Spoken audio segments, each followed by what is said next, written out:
La femme nous regarde. Ses cheveux sont blonds roux. Ils sont ornés d'un grand motif rose, ruban ou fleur. Des perles en pendant d'oreilles, un mince ruban noir autour du cou et une perle ovale.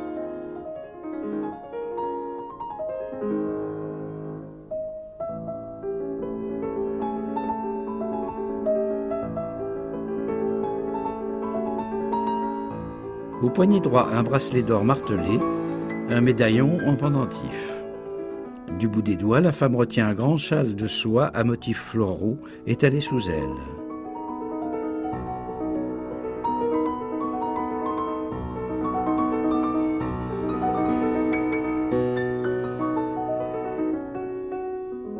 Nue, elle n'a gardé que ses mules de soie jaune bordées d'un galon bleu. L'une d'elles est tombée sur le lit.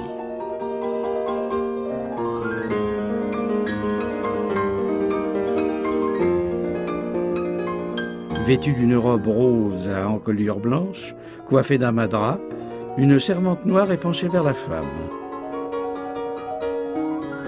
Elle apporte un bouquet de fleurs enveloppé d'un papier blanc.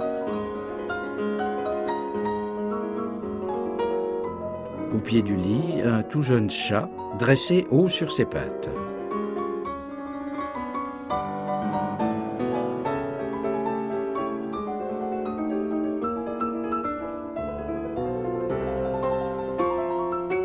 La paume gauche de la femme est plaquée sur son ventre, les doigts reposant sur la cuisse droite.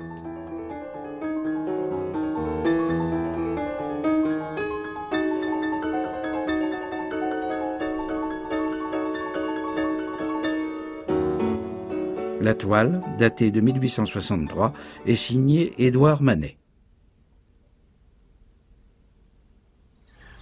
Un ami de Manet, Antonin Proust, raconte: Nous étions un dimanche à Argenteuil, étendus sur la rive. Des femmes se baignaient.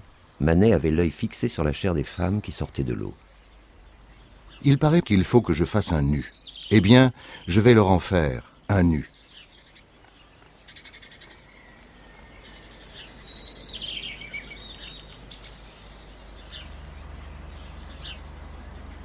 Il en fait deux, le bain et Olympia. Le bain, rebaptisé plus tard le déjeuner sur l'herbe, a pour origine à la fois le concert champêtre de Titien, alors attribué à Giorgione, et une gravure de Marc-Antonio Raimondi, d'après le jugement de Paris de Raphaël. Manet a transformé les personnages mythologiques en de prosaïques pique-niqueurs. Parmi les hommes habillés, une femme nue, assise dans une pose assez peu académique, des plis au ventre et au cou, des pieds grossiers. Elle regarde avec indifférence vers le public. Cette femme, c'est Victorine Meurent. Manet rencontre Victorine en 1862. Elle a 18 ans. Indépendante, bohème, de mœurs libres, elle accepte de poser pour le peintre. Manet lui donne le rôle d'une chanteuse de rue qu'il a rencontrée un jour, croquant des cerises au sortir d'un cabaret. Un autre portrait de Victorine met en valeur sa chevelure fauve, ses yeux marrons et son teint pâle. Et ce mince ruban noir autour du cou apparaît dans plusieurs autres tableaux. Dans Mademoiselle V, en costume d'espada, Victorine endosse un habit d'homme pour une scène tauromachique. Elle est, en 1863, le principal nu du bain et celui d'Olympia. Une jeune femme noire a posé en atelier pour la servante. Il en existe une ébauche. Victorine, plus tard, sera encore la femme au perroquet, personnage pensif qui hume un bouquet de violettes. Elle disparaît quelques années. Elle aurait voyagé en Amérique. Elle pose une ultime fois chez Manet en 1873 pour Le chemin de fer. Elle joue alors une jeune mère de famille, adossée à la grille qui borde la tranchée du train, derrière la gare Saint-Lazare. Victorine se mit à la peinture. Elle exposa lors de plusieurs salons, tableaux disparus sans doute. Vers 1890, à 46 ans, alcoolique, elle était décrite comme une vieille dame sans forme. Ensuite, on perd sa trace. Manet a dû être séduit par la mobilité du visage de Victorine, et aussi par sa tranquille impudeur, qui lui offrit les deux nus les plus scandaleux de son temps. Pour tout peintre, le seul moyen d'être reconnu est le salon. Les membres du jury votent à main levée devant les tableaux présentés par des commissionnaires. En avril 1863, le jury ne retient qu'à peine la moitié des 5000 œuvres présentées. Colère des peintres, remous, l'empereur Napoléon III propose qu'une annexe accueille les peintres refusés. Parmi ceux-ci, Whistler, Pissarro ou Yankin. Au Salon des refusés figurent 2 tableaux de Manet à thème espagnol. Jeune homme en costume de majo, Mademoiselle V en costume d'espada, et aussi Le Bain. Le Bain ne suscite que fureur et sarcasme. À 31 ans, Manet devient célèbre. Le second nu aurait été peint aussitôt après Le Bain, au moment du scandale. Mais Manet ne présente sa toile au salon que 2 ans plus tard, en 1865, avec un Christ aux outrages. Le jury, voulant sans doute défier l'obstination du peintre, accepte les 2 tableaux. Manet présente son nu sous le titre d'Olympia. Dans le catalogue, comme sur le cartel, il fait imprimer la première strophe d'un poème de son ami Zacharias Struck, Olympia, la fille des îles. Délicieuse à voir, l'auguste jeune fille en qui la flamme veille. L'auguste jeune fille qualifiant ce nu offert et arrogant fait rire. Critiques et caricaturistes se déchaînent. Cette brune rousse est d'une laideur accomplie. Sa face est stupide, sa peau cadavérique. Le modèle nu. La foule se presse comme à la morgue devant l'Olympia faisandée et l'humble ecce homo de Monsieur Le blanc, Manet. le noir, le rouge, le vert font un vacarme affreux. Monsieur Manet ne nous en voudra pas si nous avons ri comme des bossus devant son Olympia. La violence des réactions, une 60aine d'articles dont seulement 4 favorables, pousse à s'interroger sur la façon dont le tableau a pu être perçu.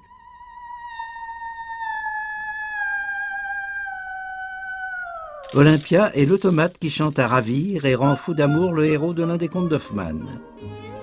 Olympio est le surnom que Victor Hugo s'était donné. Olympia, portrait d'une femme nue et palpable, pourrait être un manifeste réaliste contre le romantisme vaporeux. Le nom évoque l'Olympe et induit une distance ironique avec les corps des déesses antiques. À l'époque où Manet peint Olympia, une autre Vénus, celle d'Alexandre Cabanel, connaît, elle, un immense succès au Salon de 1863. Elle est achetée par Napoléon III en personne. Elle a les bras étirés pour faire saillir les seins, les aisselles glabres, les cheveux exagérément longs, le corps arqué pour mieux dessiner la hanche et aplatir le ventre, les cuisses serrées pour casser le pubis, les jambes longues, enfin les pieds cambrés dans l'axe de la jambe pour ne pas créer de rupture de la ligne. Un nu à la pose académique bien codifié. Chez Olympia, au contraire, les jambes courtes, le ventre rond, les hanches peu marquées, les mains fortes, la ligne grise partant du nombril, la pâleur du tétin, le du verrou de l'aisselle, la minceur fragile des épaules, le cou un peu épais, le visage carré aux lèvres blêmes et au menton pointu. Tous ces traits qui ne répondent à aucun canon classique sont ceux d'une femme réelle, et ce fut une des raisons du scandale.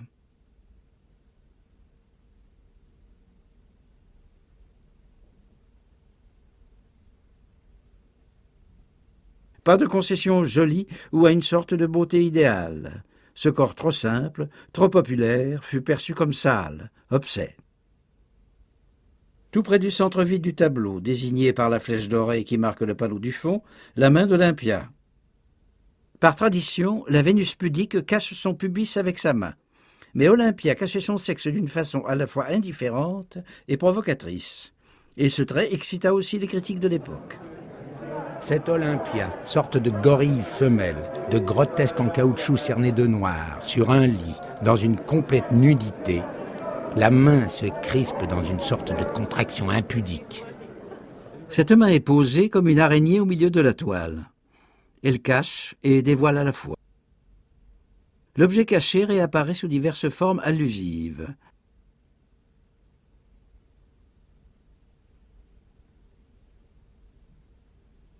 Le bouquet, symbole du troc amoureux. le ruban noir si facile à dénouer, le ruban rose que certains ont pris pour une orchidée, fleur aux formes sexuelles. En évoquant un autre tableau de Manet, Lola de Valence, Baudelaire avait lui aussi fait scandale en parlant d'un bijou rose et noir. Et en effet, plutôt que le médiocre poème d'Astruc, Olympia évoque les fleurs du mal, condamnées 6 ans plus tôt par le tribunal. La très chère était nue, et connaissant mon cœur, elle n'avait gardé que ses bijoux sonores. Comme Baudelaire, Manet est fasciné par les chats. Il les dessine. J'eusse aimé vivre auprès d'une jeune géante, comme au pied d'une reine, un chat voluptueux. Traité lui-même de façon caricaturale, le chat d'Olympia a stimulé les caricaturistes. C'est la Vénus au chat noir.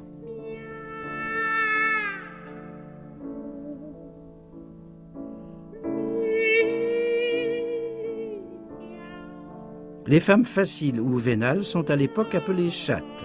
Et en argot, le mot désigne le sexe féminin.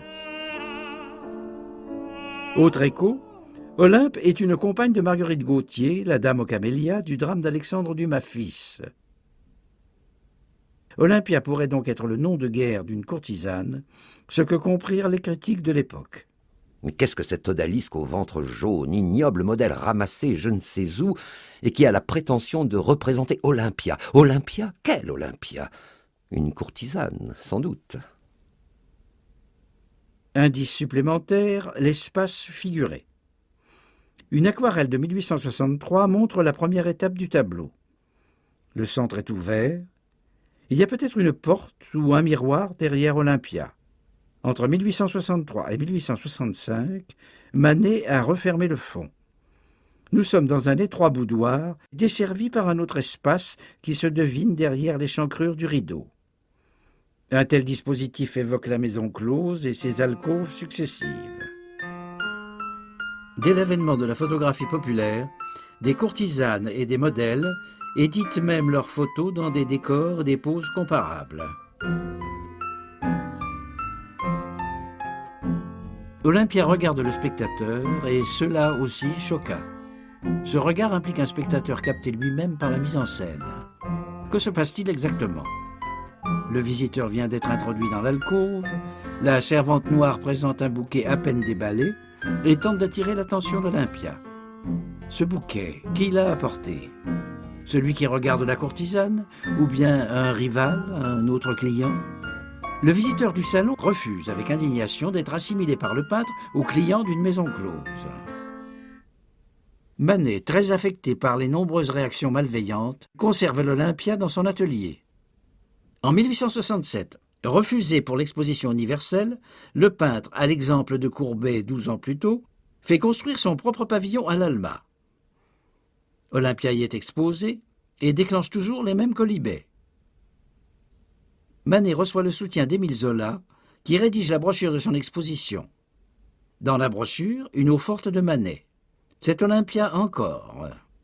Dans un portrait de Zola que Manet commencera cette année-là, le peintre cite son tableau sous forme d'une photographie ou d'une estampe coloriée. Cette fois, elle semble tourner les yeux vers Zola en guise de remerciement. Zola rend le tableau à la peinture pure. Il vous fallait une femme nue et vous avez choisi Olympia, la première venue. Il vous fallait des taches claires et lumineuses et vous avez mis le bouquet. Il vous fallait des taches noires et vous avez placé dans un coin une négresse et un chat. Qu'est-ce que tout cela veut dire? Vous ne le savez guère, ni moi non plus. Manet, de son côté, persévéra dans sa modestie feinte. Je rends aussi simplement que possible les choses que je vois. Ainsi l'Olympia, quoi de plus naïf? Il y a des duretés, me dit-on? Elles y étaient. Je les ai vues. J'ai fait ce que j'ai vu. Manet meurt en 1883. 5 ans plus tard, la veuve du peintre s'apprête à vendre l'Olympia à un collectionneur américain. Aussitôt, Claude Monet organise une souscription pour offrir le tableau au musée du Louvre. Écrivains et peintres répondent à l'appel. Le tableau est accroché au musée du Luxembourg. Après plusieurs années de débats et de démarches administratives, il passera au Louvre. Il ira ensuite au musée du Jeu de Paume, enfin au musée d'Orsay. Le tableau mesure 1,30 m sur 1,90 m. Le modèle est donc figuré à peu près grandeur nature. Manet couvre ses toiles d'une préparation claire, gris-bleu ou gris-crème. Il dessine des formes et la découpe des différents plans d'un pigment brun clair. Puis il ébauche des surfaces par des teintes diluées à l'essence et translucides. Enfin, il complète sa composition à l'aide d'une peinture plus épaisse et plus riche en huile.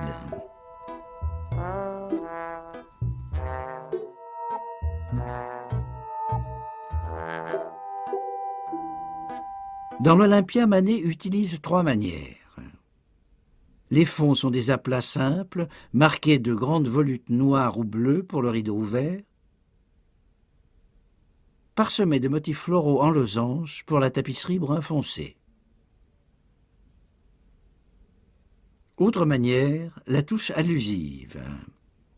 Manet a observé l'infante de Velázquez au Louvre.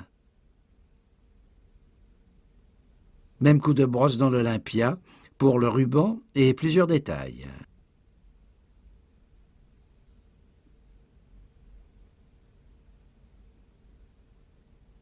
De près, des traits de couleur approximatifs.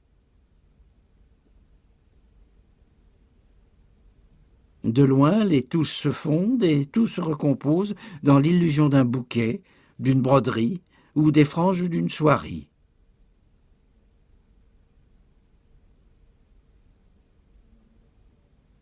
La radiographie du tableau permet d'en comprendre la structure.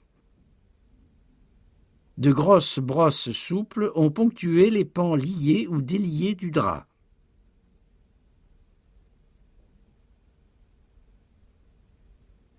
Les clichés donnent l'impression d'un travail rapide, avec sûreté du geste et liberté du pinceau. En fait, Monet témoigne. Il voulait toujours que ses tableaux donnent l'impression d'avoir été peints en une seule séance. Mais souvent il grattait ce qu'il venait d'exécuter et ne gardait que la première couche sur laquelle il recommençait à improviser. Le visage de Victorine donne une image radiographique brouillée, surprenante, sans doute trace de plusieurs grattages avant la version définitive. Dernière des manières de peindre, la surface du corps. Manet s'est attaché à rendre son nu aussi compact et lisse que possible. Les touches sont petites et jointives. La lumière rasante montre en plusieurs endroits des traces courbes de brosse ou de blaireau, prouvant un ultime travail de lissage dans la pâte fraîche. Enfin, les contours sont nettement figurés d'un trait noir ou bistre.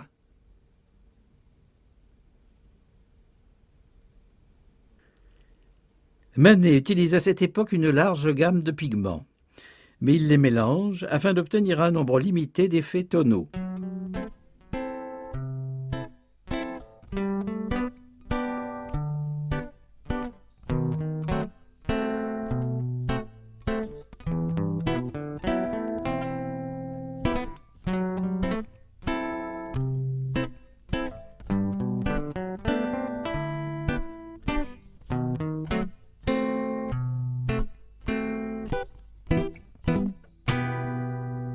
La chair d'Olympia est laiteuse et rose, parcourue de reflets bleus légers.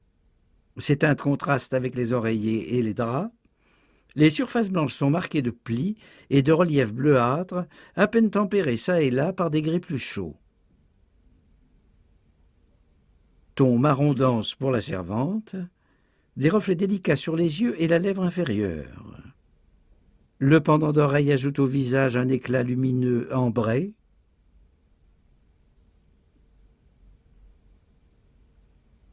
Le fond vert foncé contraste avec la couleur chaude du visage. De même la robe rose avec les fleurs bleues. Le bouquet est une sorte de palette de tons plus vifs destinée à stimuler toute la surface du tableau, comme le fait la nature morte dans Le Déjeuner sur l'herbe. Manet peint Olympia sur des fonds sombres presque noirs, ou au contraire d'un blanc éclatant. Selon la tradition, pour être lisible, la chevelure d'Olympia, le visage de la servante ou le chat auraient dû se détacher sur des fonds plus clairs. Le tableau est aussi une œuvre graphique. Le ruban noir au cou d'Olympia est une sorte de signe de ce jeu des contrastes. 2 dessins à la sanguine avaient précédé le tableau. Dans le premier, le visage est vide, la jambe est relevée pour cacher le ventre. Dans le second, mis au carreau, le visage est esquissé, le bras gauche a disparu. En passant au tableau, Manet peint le visage de face, abaisse la cuisse droite. D'autres dessins, antérieurs ou postérieurs, développent le même thème. La femme au chat, l'odalisque. Goya avait dévêtu sa maja et l'avait exposée en toute impudeur.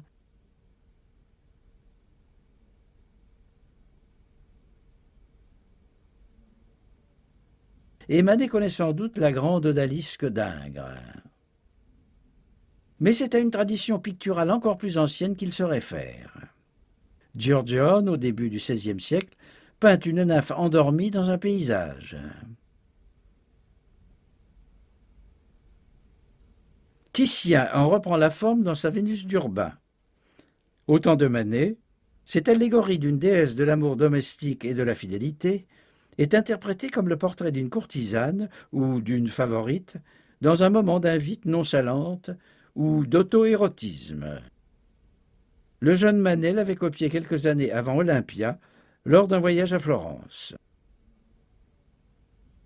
Manet ne dissimule pas son emprunt. Cadre serré coupant le lit, panneau à gauche qui ferme le fond, pli relevé du drap montrant les 2 matelas, 2 oreillers,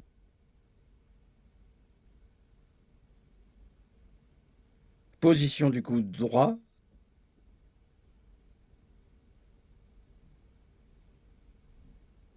main gauche, jambes croisées. Mais Titien montre à droite une loggia ouverte sur le ciel. Un pavement de marbre induit une forte perspective vers le centre du tableau. Manet ferme cette partie par un rideau vert. Il ne garde qu'une des 2 servantes et la rapproche du lit. À la place du petit chien levé et endormi au pied de sa maîtresse, un chat dressé et aux aguets. Olympia ne tient pas un petit bouquet de roses, mais le bord d'un châle fleuri. Et c'est la servante qui présente le bouquet. Titien dominait son modèle, la surface du lit était donc visible. Le lit d'Olympia, vu de profil, annule tout effet de perspective. Cependant, 2 détails sont traités en raccourci, le bras droit et la main qui cache le ventre. Ainsi, le regard du peintre est situé à peu près à la hauteur du nombril du modèle. Manet a travaillé assis, Victorine posant sur un lit élevé. Ici encore, il rompt avec la tradition. De Titien à Goya, le regard du peintre surplombait toujours le modèle. Cézanne, dans une moderne Olympia, transcrira cette image d'idole dominante en l'élevant encore plus. Picasso, dans un dessin, allonge la servante et prend place lui-même à côté du lit. Giorgione, Titien, Goya, Manet, Cézanne, Picasso. Il y a là comme l'indice d'une transmission secrète entre peintres. Lors de son apprentissage, le jeune Manet avait copié au Louvre la Vénus du Pardo de Titien ou la Barque de Dante de Delacroix. Plus tard, il abandonne ses exercices scolaires. Les Majas au balcon de Goya inspire son propre balcon. Le dress des maillots, l'exécution de Maximilien. Il invente de véritables répliques modernes d'œuvres anciennes, un nouveau langage pictural. Mais le dialogue ne s'établit pas seulement avec la peinture du passé. Lorsque, 2 ans après le bain, son ami Monet peint son Déjeuner sur l'herbe, composé lui en pleine nature, Manet, qui s'estime le maître de la nouvelle peinture impressionniste, rebaptise aussitôt son tableau Le Déjeuner sur l'herbe. Plus tard, Manet peint lui aussi en plein air à Argenteuil, là où l'idée d'Olympia était née, dans cette nouvelle technique des tons vifs à grandes touches disjointes qu'il avait lui-même lancée. Il entre dans une histoire à l'écart de laquelle il s'était pourtant jusqu'alors tenu. Même rapport avec Courbet. Les deux peintres s'apprécient beaucoup. Cependant, Courbet trouve Olympia plate comme une dame de pique. Il veut faire un nu vraiment sensuel, en reprenant un thème qu'il avait déjà abordé, la femme au perroquet. Manet lui répond avec sa propre femme au perroquet. C'est encore la scandaleuse Victorine Olympia, mais cette fois couverte de satin rose des pieds au cou, une façon de répliquer que l'art ne naît pas nécessairement d'un sujet provoquant. Et le chat d'Olympia ne serait-il pas lui-même une pièce de ce jeu subtil ? Il a la silhouette effarée et prudente du chat de Chardin dans l'Arrêt. Il est là, en marge du corps nu et allongé d'Olympia, comme l'autre l'est en marge du corps pendu et ouvert du grand poisson aux traits humains. Olympia pourrait être une sorte de rêve dans une histoire imaginaire de la peinture. Une histoire où tous les tableaux se répondraient en une chaîne sans fin, mue par la seule nécessité d'un renouvellement perpétuel.